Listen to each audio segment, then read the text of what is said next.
Я. Получил. Поддержку. В городском.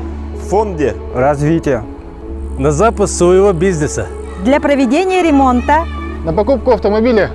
На закуп запчастей и материалов. На строительство домов. Займ «Бизнес-старт». Запусти свой бизнес. В меня поверили, у меня получилось, получится и у тебя.